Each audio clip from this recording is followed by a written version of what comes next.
Hello and welcome to A Pair of Dice Lost podcasting channel. My name is Brendan. My pronouns are he, him, and I'll be your storyteller for this game about living gods on the wrong side of the law. Joining me for this game is...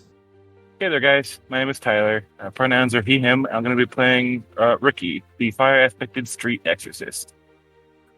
Hi, everybody. My name's Christina. I will be playing Elion. My pronouns are she, her, and Elion's pronouns are they, them. They are a water-aspected investigator. Hi, everyone. My name's Cody. Pronouns are he, they, and I play Amalar Divine, the air-aspected shady businessman. Hi, my name is Britt, and my pronouns are she and her. I play a wood aspect named Rush Ferris, who has a ferret familiar named Zeke. Together, they specialize in archery, larceny, and dance. Hi, I'm Michaela, she, her, and I'll be playing Tirali of House Regara, an Earth-aspected leader of a small military force known as the Tyrants, who cooks the books for the gang. And this is Exalted, like a dragon-blooded. Act 2, Relics and Revelations.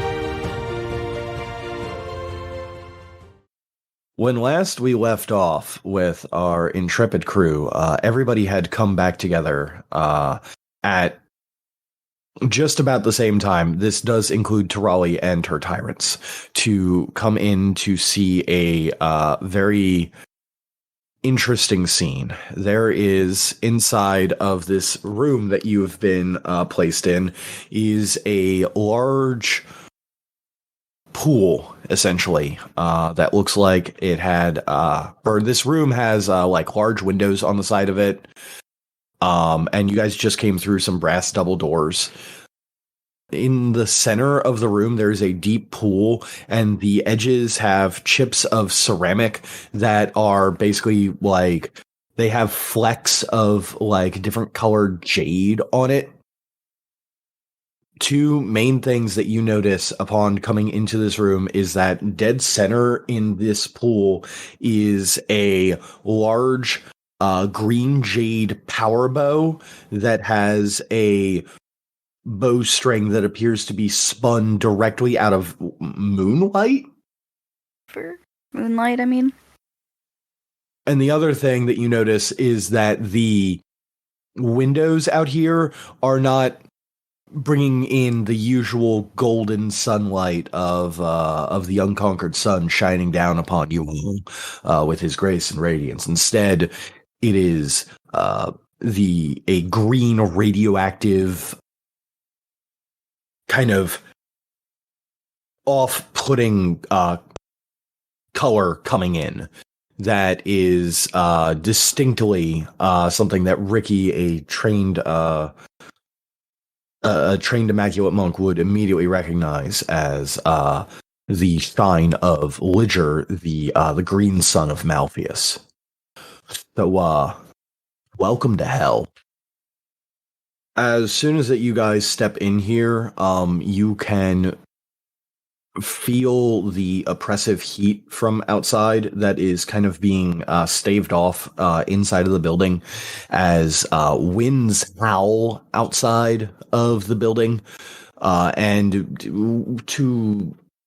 if you strain your ears just enough, you can hear the screams or revel of some kind of monsters outside of the building. But in here, you appear to be safe for the moment. Notably, the pool itself is roughly about, at its deepest, is about 20 feet deep. The scraping along the ceramic is kind of everywhere around here, but the chipping is mostly along the edges.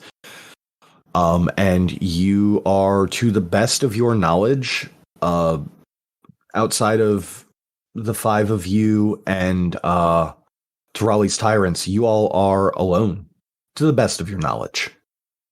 So, like, I know as Dragon-Blooded, we're used to some pretty weird shit. Like, on a scale from what the fuck to this is perfectly normal, like, how weird is this to on this. It is nowhere near perfectly normal. Traveling through the different realms, the wild, the underworld, that kind of stuff, that is normally not something that is within the dragon-blooded purview. You guys dealt with gods and elementals back on creation, but this is way beyond your pay grade.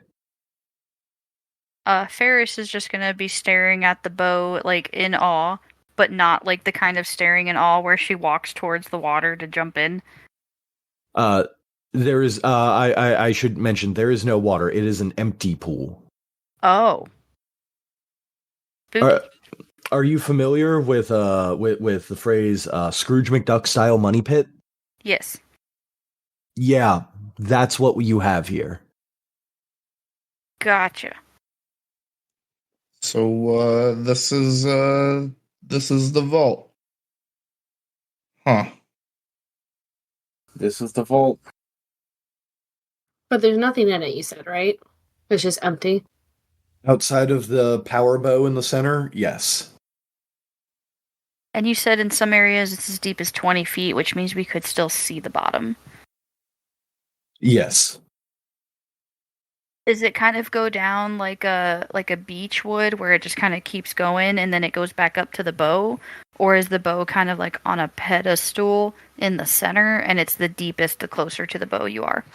It is the deepest the closer to the bow that you are, and the bow is at the very center where it is the deepest. So it's down in there. Yes, it is very down in there. And how steep is it? Like, can you walk down there, or like if we start walking, we'll like slip and slide? It appears from your vantage point on the edge to be kind of set up like you would a pool, where that it has a fairly decent incline or it has a fairly slow gradient going down, and then eventually it just kind of drops. Oh, okay. Kind of like how the deep end in a community pool does. I guess I don't know what to do here. Because, like, you could just walk up to it, but I don't trust anything. Oh, I was just going to say I take out a coin and toss it in to see if anything happens to it. You take out a coin and toss it into. Do you toss it into the deep end, or do you toss it into the shallower end? I am going to attempt to actually hit the bow. So the center deepest end. Since you're actually attempting to hit a target, if you could give me a dex and thrown. Well, this is going to be bad because I don't have any throw. Yeah, but I know that you're good at dex. I got one success. Very close. With one success, you flick the coin, and it bounces towards the bow, but hits a small.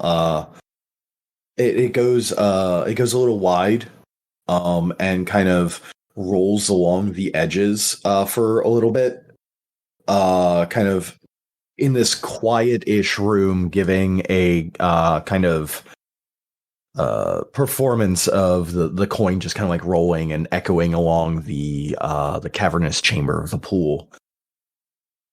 And eventually it rolls to a stop and clinks against the bow that is standing there. And as it clinks against the bow, you can, for just a brief second, hear a soft, quiet, calming melody.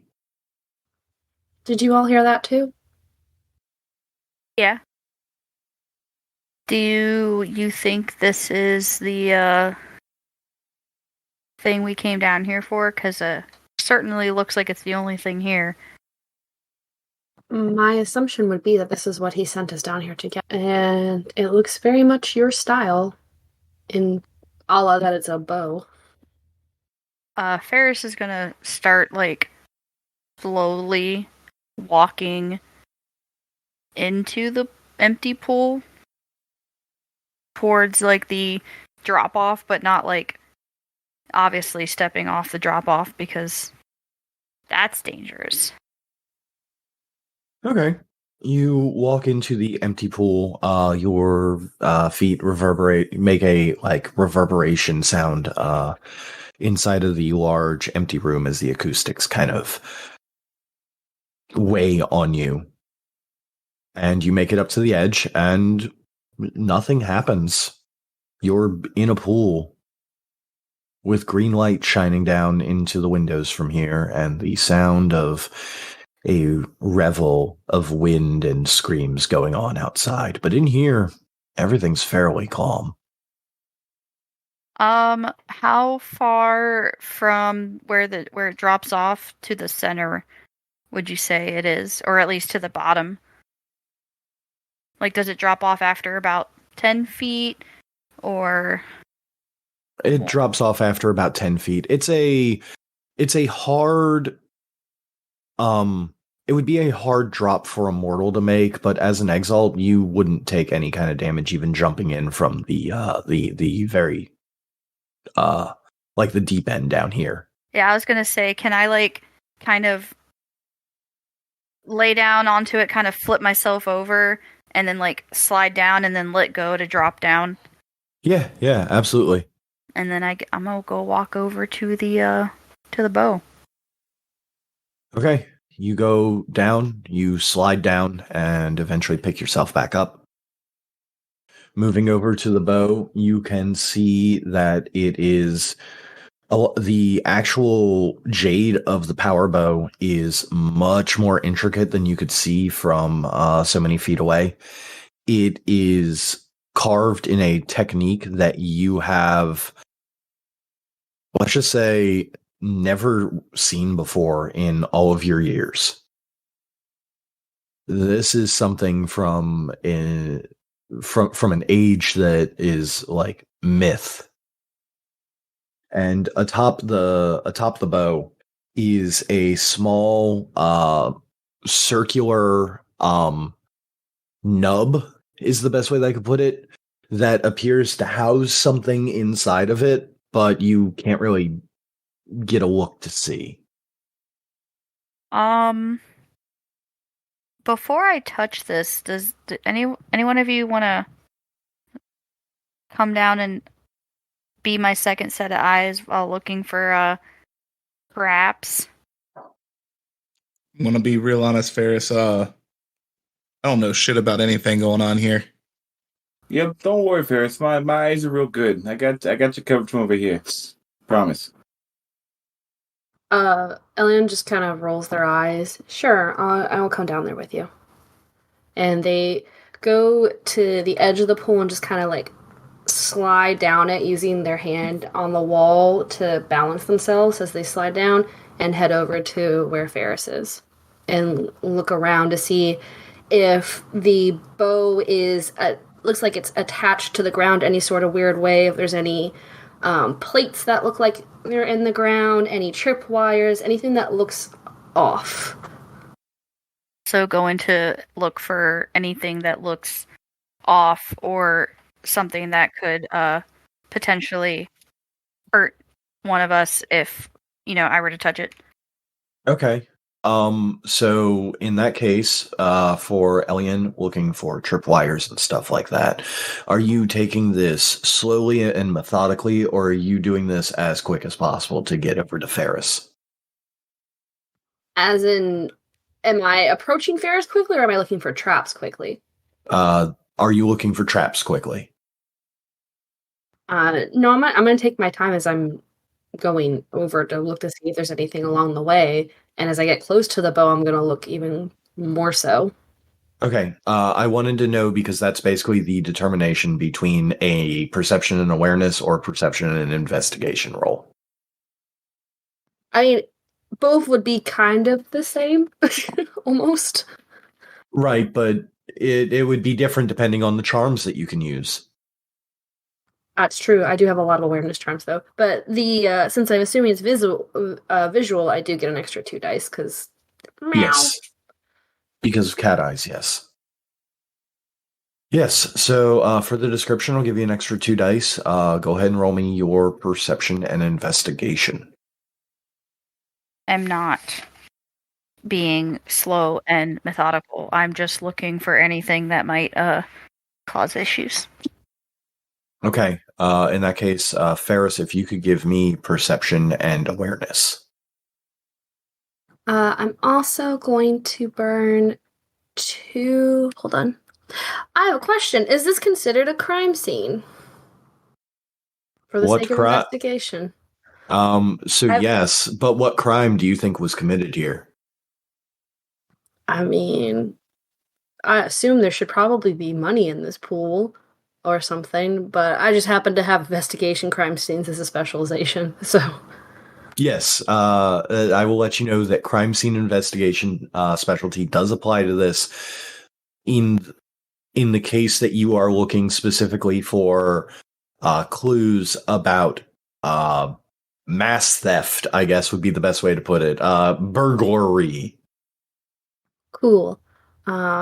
This place has, in fact, been burgled. Okay, so I have a question. Since this is specifically for looking for traps, I will have to make a second investigation roll probably later when I actually look around this place, correct? Yes. In this case, since you're looking for traps here, the crime scene investigation specialty would not apply. But once you start casing the joint for clues about people who had been here and the mystery of who stole all the money, yes, then you would get that specialty. Okay, so I'm not going to blow my load right now. I will spend 2 motes so that I can get an automatic success, and that does allow me to reroll 6s. Okay. I got 3 successes for my perception and awareness roll. Okay, I will get to you in a moment. Oh boy. So I have 8, and I get to reroll 4 of those. Good God. So 12 successes. All right.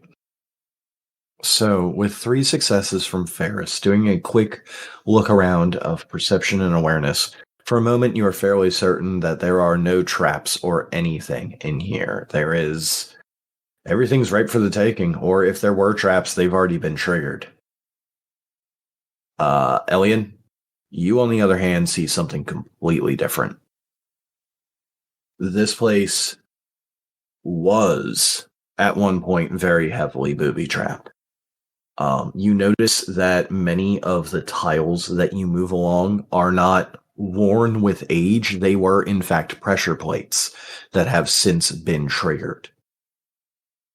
You notice that small vents in the tops of the pool appear to be leaking a very viscous black substance that is beginning to dry up along the very edges.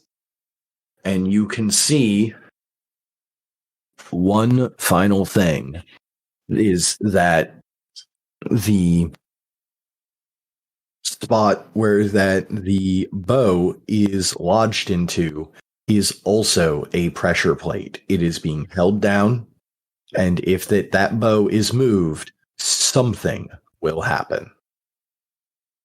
Your best bet on that, with 12 whole successes upon looking at it and getting a moment to investigate around the bow itself, is that it is very likely that moving the bow will do one of 3 things.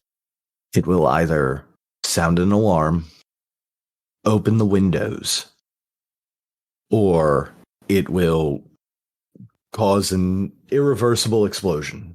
Basically the self-detonate button.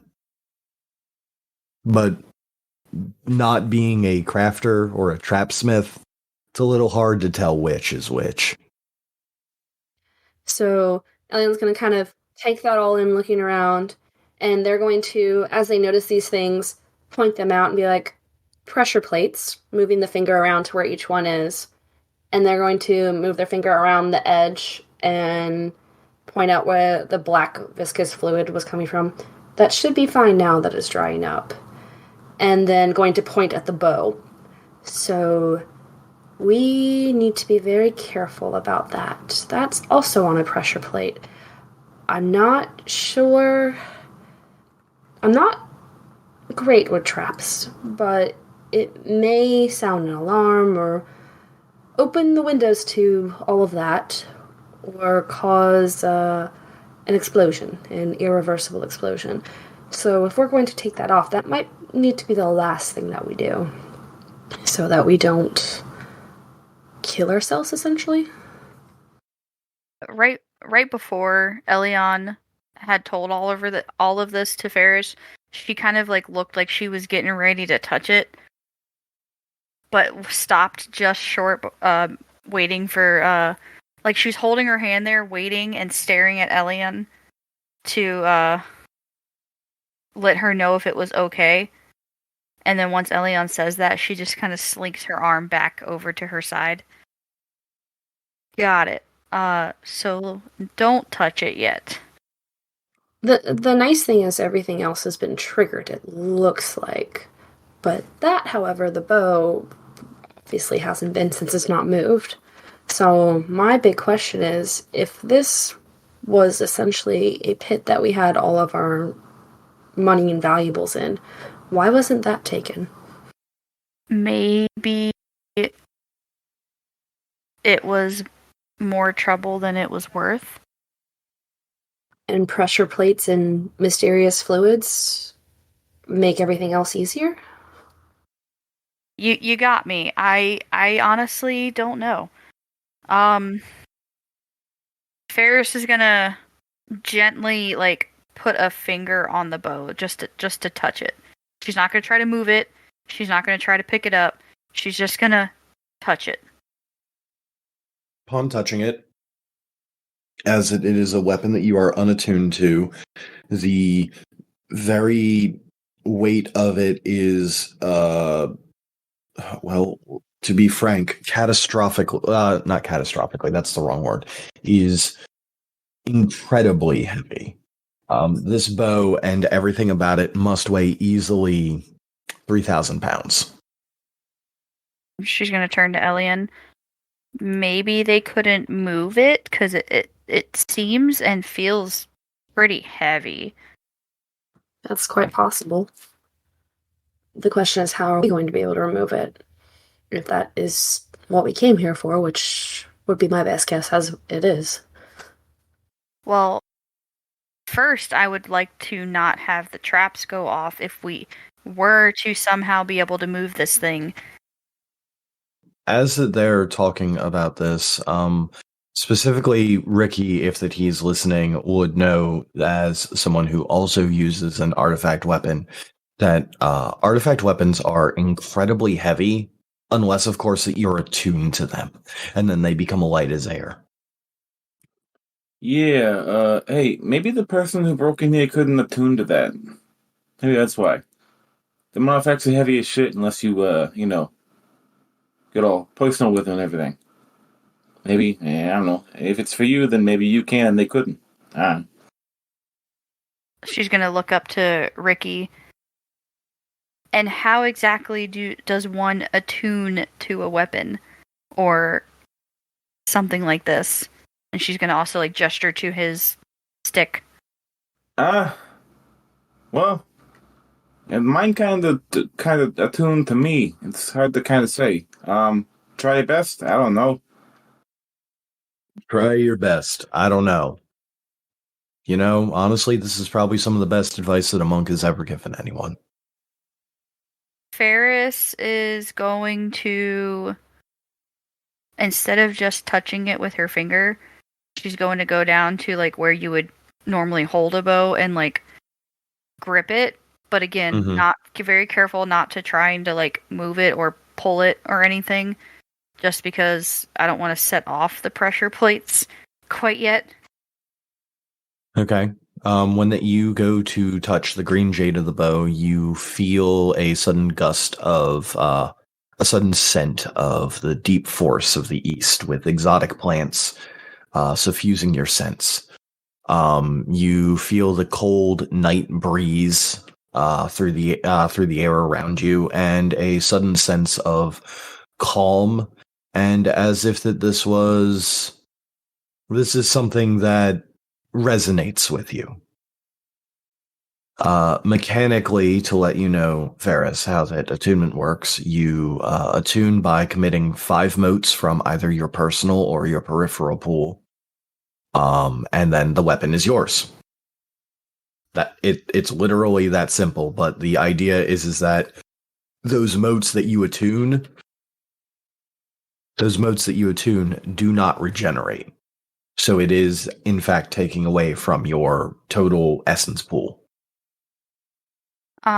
So if that's the case, then I will go ahead and commit 5 from my... Does committing from your peripheral cause you to go up in anima level?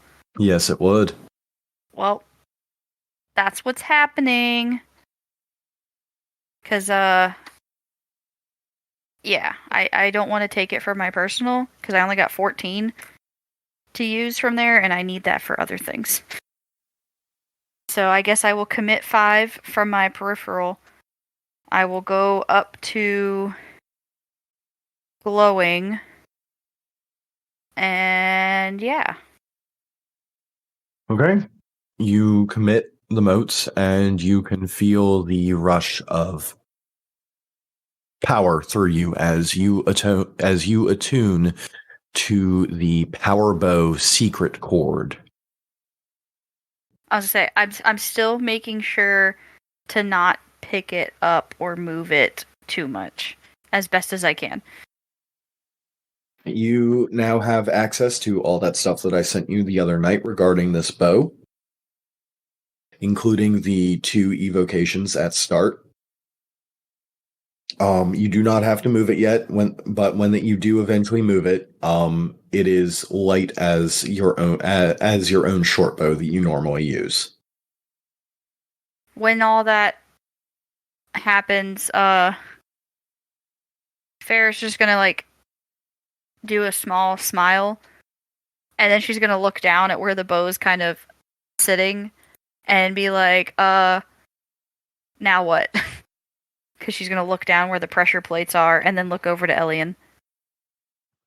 I'm not super well versed in traps.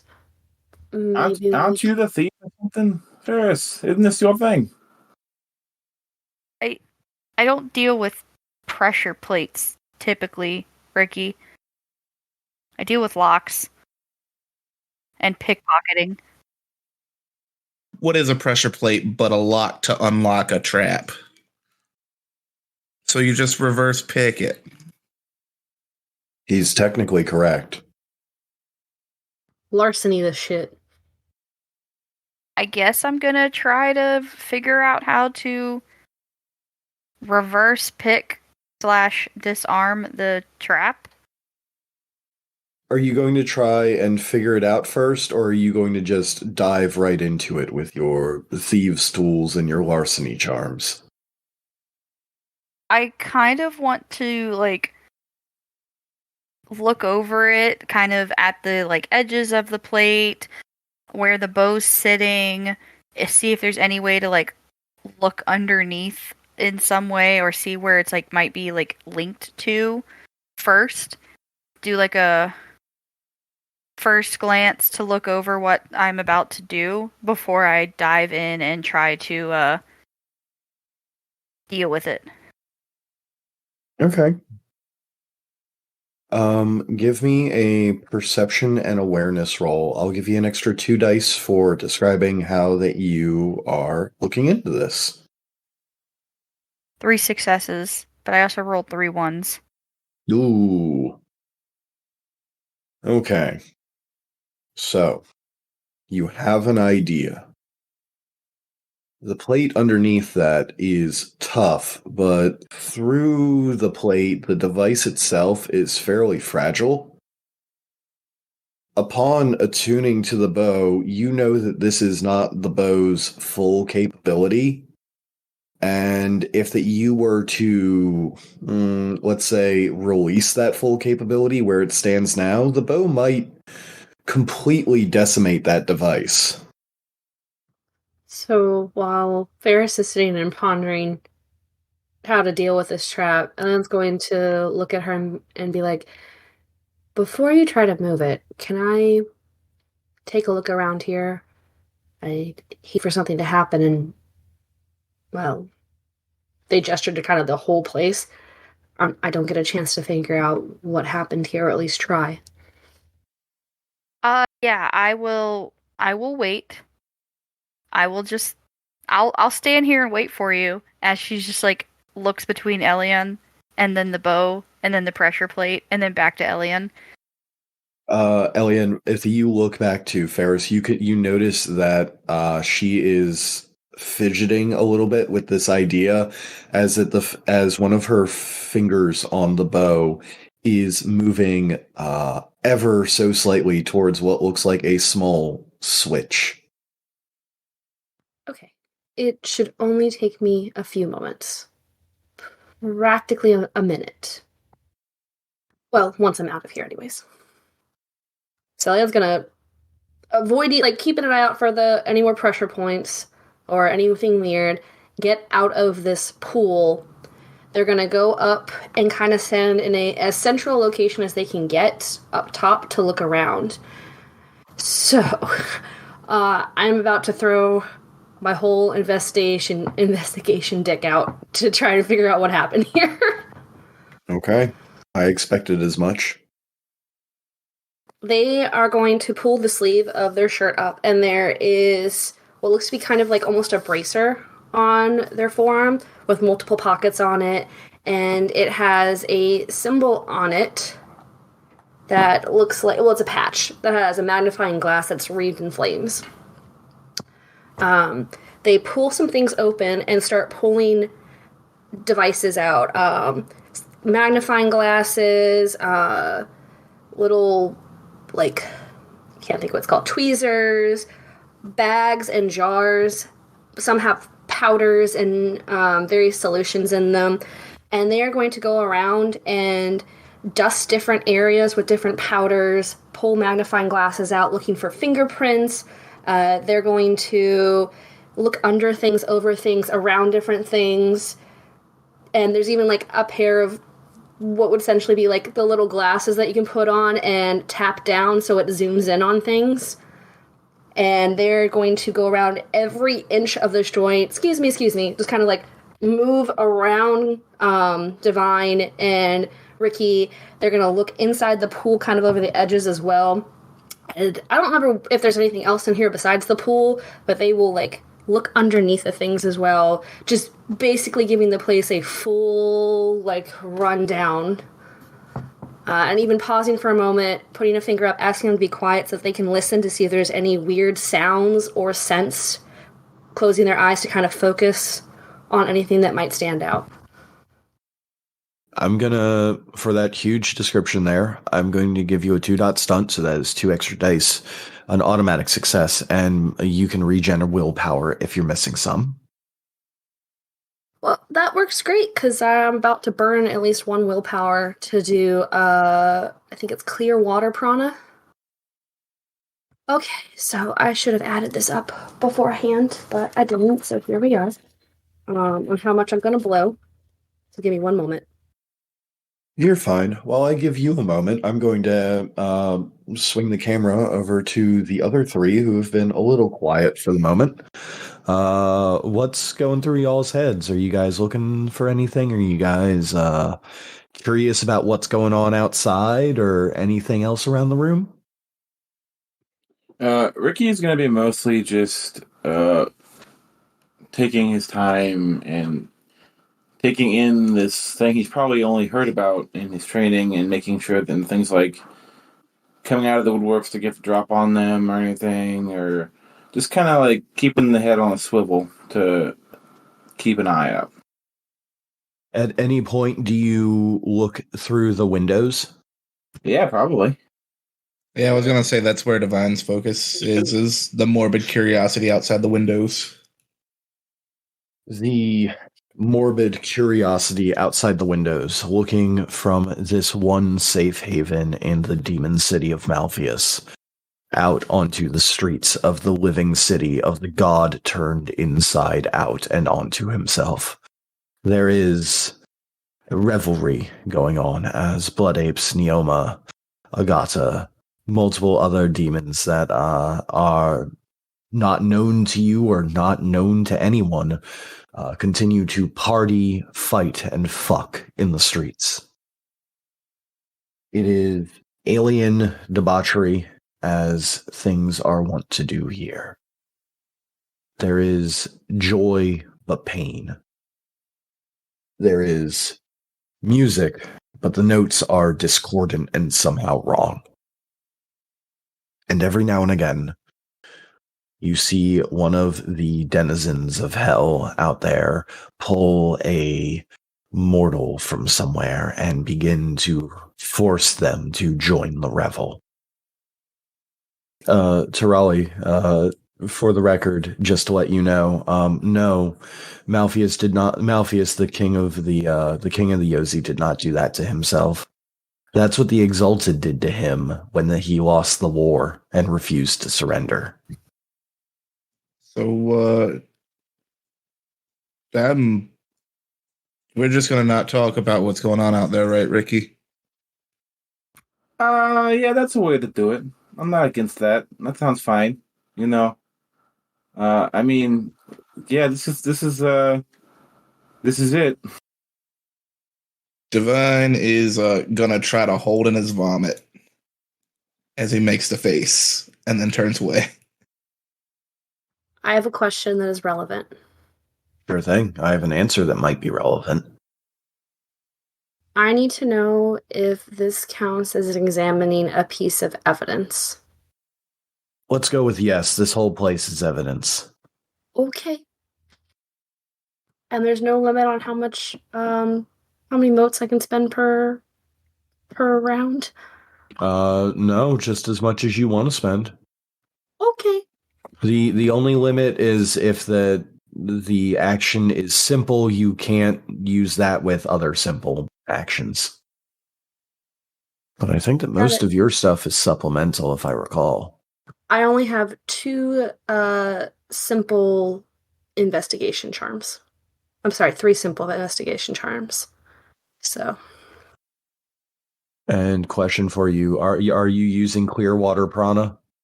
Yes, I am. Okay. That is one of them. I'm using Clearwater Prana, tampering detection technique, indisputable physical analysis technique, and that should be it because the other ones are all simple. Okay. Yeah, I just wanted to make sure because I know that one has very specific requirements on when you can use it next. Yes, it can only be used once per story, or unless it is reset by accomplishing a major character or story goal by successfully concluding an investigation or using the information gained from one. Yep. But that's why it's a signature charm.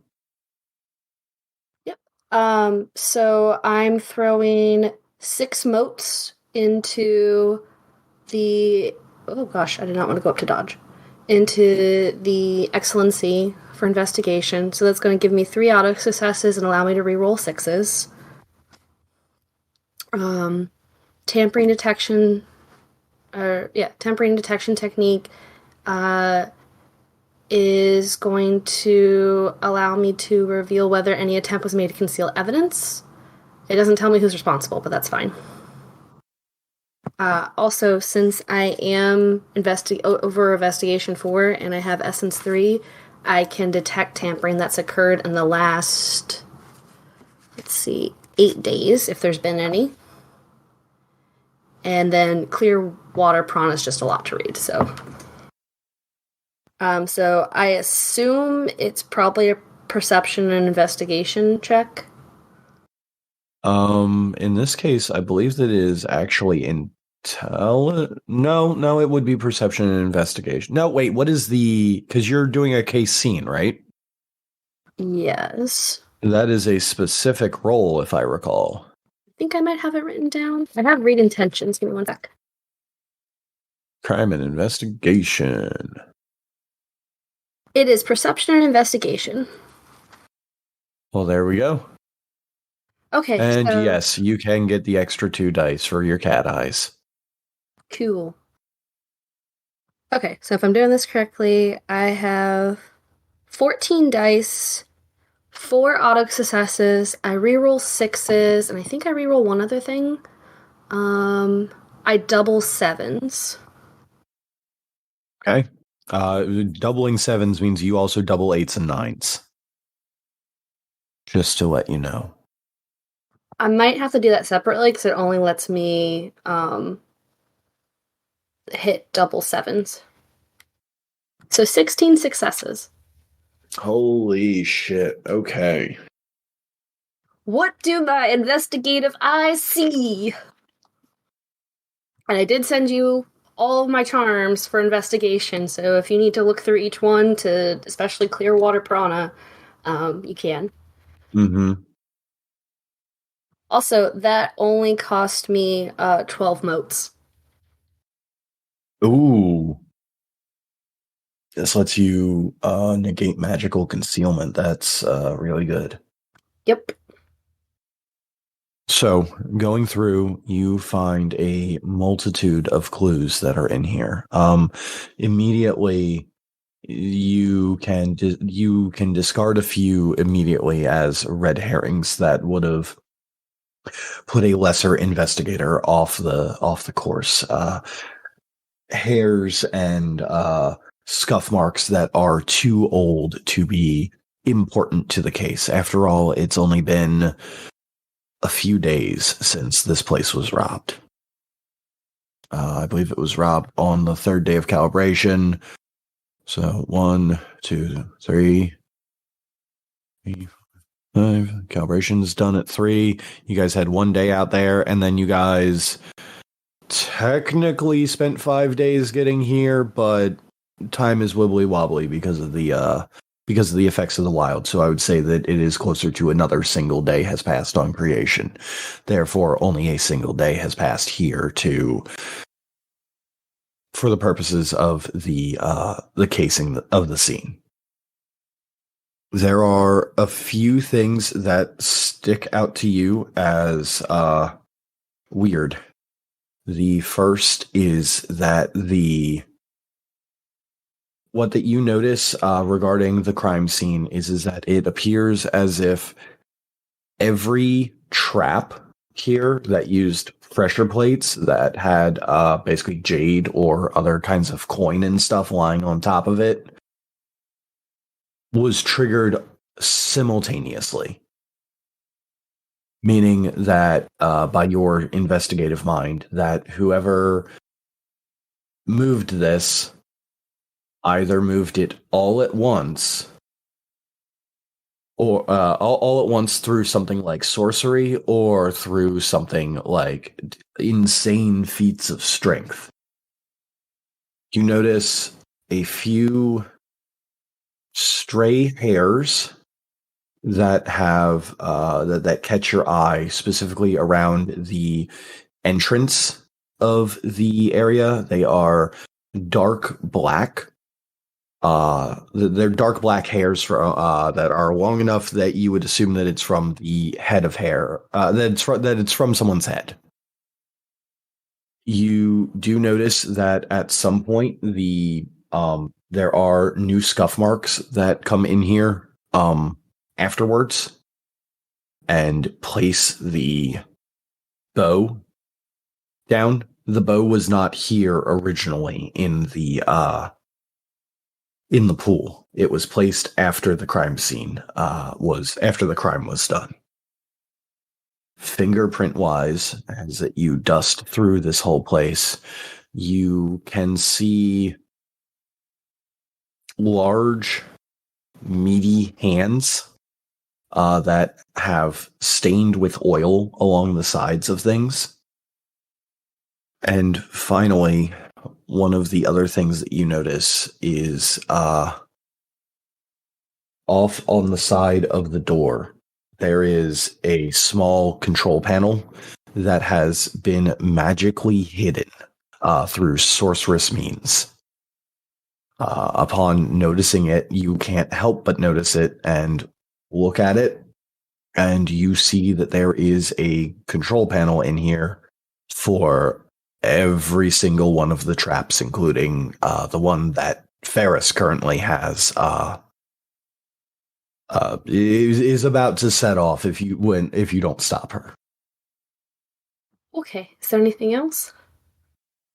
I'm just kind of going through my notes real quick. No, you're fine. I rolled a lot of successes, and there's a lot of stuff going on here. There's a lot of stuff, but I also don't want to just tell you the answer of who it is, because I kind of want you to guess. If that's fair. No, that's fair. I need to double check something while you're double checking something. The other thing that you distinctly notice is that did you use that charm that lets you get a sense of a person if you have it? I know that you had sent it. Is it the So I can't use Blood Nose Technique or Tenacious Flowing Truths because they're both simple. Okay. I figured Clearwater Prana was probably more important in this instance. It is. I think that it is the better one because it's going to give you a better chance at better information and everything. Now, that also being said, I have some things that let me essentially track people and stuff. So I can always do that later if I need to. Right. Or someone else can do it if they've got better stuff than me for it. You have some good survival charms. But you're saying that after finding the panel, I notice what? Or is that based off if I had the charm to get a sense of a person? That would be if you had the charm to get a sense of a person. Or if you would use that. After the panel, I'm just trying to think of what else that you would find here. Oh, near the door, you do find hidden underneath another panel that had been concealed from you. This time, not magically, just simply mundanely, someone had set a small area to hide some goods, just in case. And upon opening up that panel, you find a pair of twin daggers. Do they look normal? I know that's a weird question to make, but do they just look like mundane daggers? Or are they ornately decorated or anything like that? They are decorated in the hand wraps on them are decorated in fall colors. I'll say, didn't Balar use twin daggers? Oh, I guess somebody's been paying attention. So I would recognize them, essentially. Yes. And the fall colors and the twin daggers are a dead giveaway that these probably belong to Balar. Okay, so as I'm parsing through all of this, I'm kind of pointing things out as I notice them and explaining what I find. And as I finally get to the magical panel, I was like, so Ferris, let me go see if I can figure out the button to turn off the trap that's on the bow. So you don't set it off. And then as I'm walking over there, I'm gonna notice the hidden panel and kind of pop that out. And can I lift the daggers? Because technically, if they were artifacts, I wouldn't be able to. Yes, you can lift them. They are standard daggers. Just making sure. So I'm going to pull the two daggers out and set them on top of, if there's something nearby for me to set it on top of, I'm going to set them on top of those and just kind of tap them lightly and be like, I'm going to come back to this later, and go over to see if I can find the button on the panel to turn off the trap for Ferris's bow. With that many successes, it is fairly easy to find the button. You press it, and the thing that was holding Ferris's bow at the ready to cause some kind of disaster has been averted. The bow is now free of its tiny little pedestal, and Ferris, you are free to equip Secret Cord. we'll do the thing. Did you say it's called Secret Horde? Secret chord. So, I think I found everything I can in this room, unless anybody else would like to take a look. I wouldn't like to investigate, but what I would like to do is do like a blanket occult roll as a sorcerer to see if anything too magically fucky was done here. Yeah, sure thing. I think that there are weirdly rules for that. So you can either do it as a sorcerer, which would have you do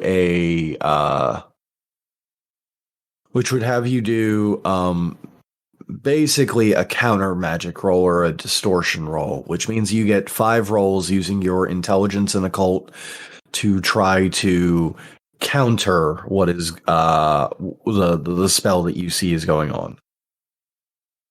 Yeah. Basically, you'd be doing a shape sorcery roll, which is intelligence plus occult. You have 5 rolls to try and get it to the number that needs to be done to undo the basically to undo To like break the spell. to break the spell. You're not necessarily counter magicking it because that would imply that you're stopping it while it's being casted, but you are distorting the spell. Do I know what I would be distorting before I do it? Yes. As a sorcerer, you have a natural sense of the spells that are going on in the area. So, like, I'm not going to have you distort the spell that is giving you all breathable air.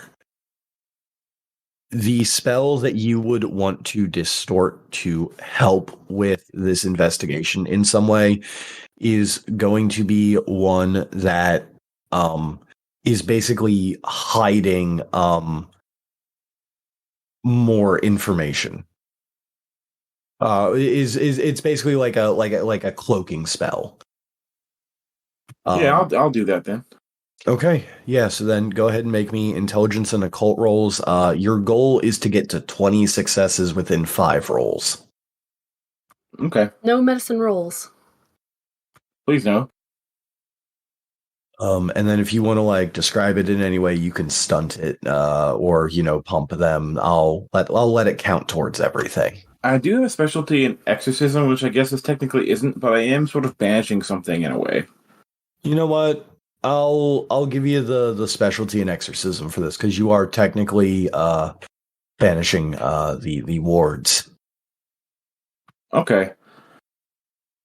I think what Ricky's going to do is he's going to pull out a small little pouch of what is essentially like ground up soot and charcoal and sprinkle it like around him in a circle carefully. And after doing so, he's going to spin his staff before slamming it onto the ground and shooting that dust out in an area to try to like ritualistically push away anything that is being hidden to reveal what is trying to be deceived.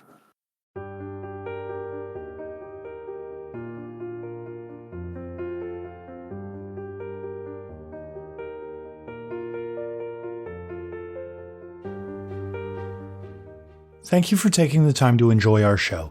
If you liked what you heard, why not leave a review or tell a friend about us? It helps get the good word out about the work we put into this show. If you wanted to ask us any questions, you can contact us through Twitter at apairofdicelost or email at apairofdicelost@gmail.com. The theme song for this game is Dragon Dance by Raphael Crux, used under a Creative Commons license. And for making it this far, I saw that cool thing you did, so have some stunt dice. Craig, it's so nice to see you, hear from you. You're such a cool guy. Hello, Craig. Get fucked, Craig. Convertibility. Oh my god, why are you so mean? What did Craig do to you? Existed. Well, at this point, without his help, I don't think that we'd have the podcast running because I would need a brand new laptop to start recording stuff on. So, We'll stand by what I said. that's fair, and you are welcome to your opinions. However, you're going to have to learn to work with your coworkers because this is a non-hostile workplace environment. I already have to learn to work with a lot of different people, so I'm allowed to have some hate towards one of my coworkers that is an AI, essentially. Oh, he's one. He's just a program that just. You know what? I'm not even going to defend this. This bit's going on for an entire minute. I'm not defending it. Let me give in to the hate on something, Brendan! Okay. So, welcome to hell. Sounds better with your raspy voice. Does it? Yeah, it does. It's a little bit more intimidating. Absolutely. To the best of your knowledge. Fuck Zeke, I guess. I'm sorry. And my fucking horse. I'm so sorry. Your horse is there too, and Zeke. I forgot about your familiars. Ya horse. My horse. Ya horse. You know what's not here, though? My demon. You Where's know what your else? boy at? In hell. You know what else isn't here? Bolar. Oh, Oof. my heart. It is broken. Again. You know, honestly, this is probably some of the best advice that a monk has ever given anyone. Yes. Like literally unironically, because the Immaculate Order is a bunch of shits. We're not going to have any weird calibration gate fan fiction in here.